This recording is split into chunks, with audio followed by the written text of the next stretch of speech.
Shalom saudara, selamat pagi. Kita berjumpa kembali di tanggal 14 Februari 2024 di hari Rabu ini.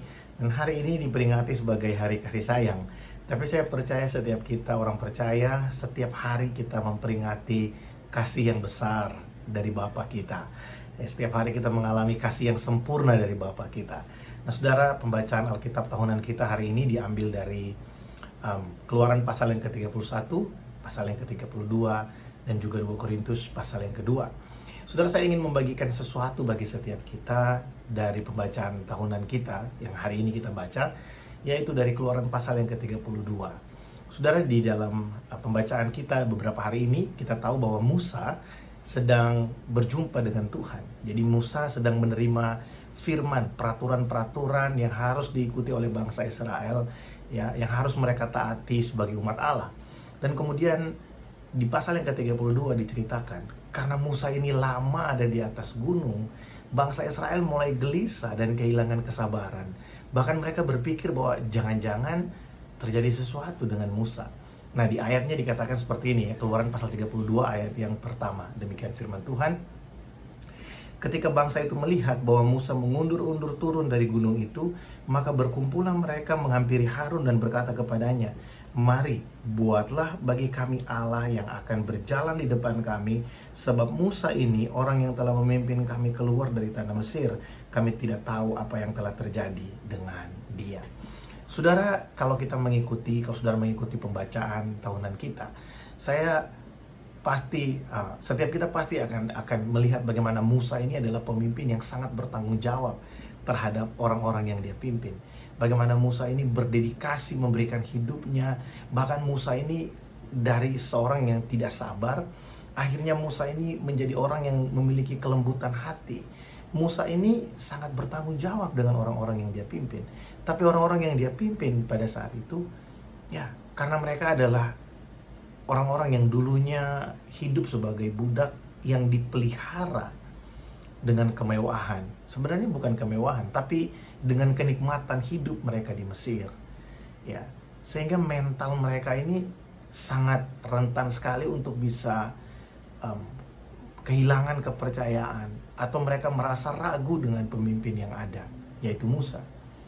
Tapi yang lebih jauh dari itu adalah mereka tidak sabar menantikan orang yang selama ini menjadi pengantara mereka dengan Tuhan.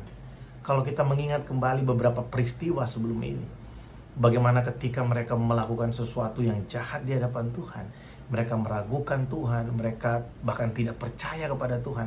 Musa yang membela mereka, Musa yang menjadi pengantara antara mereka dengan Tuhan. Tapi karena mereka tidak sabar, apa yang mereka lakukan? Mereka meminta Harun untuk membuat Tuhan yang baru untuk mereka. Saudara, apa yang dialami oleh bangsa Israel ini juga seringkali menjadi hal yang kita alami, kita lakukan dalam hidup kita. Mungkin ada banyak kali kita diminta oleh Tuhan untuk bersabar menantikan jawaban, untuk bersabar menantikan sesuatu terjadi buat kita. Atau mungkin kita sedang meminta kepada Tuhan nasihat, meminta kepada Tuhan jalan keluar, meminta kepada Tuhan, apa yang harus saya lakukan Tuhan? Apa yang harus saya kerjakan? Bagaimana saya harus memutuskan?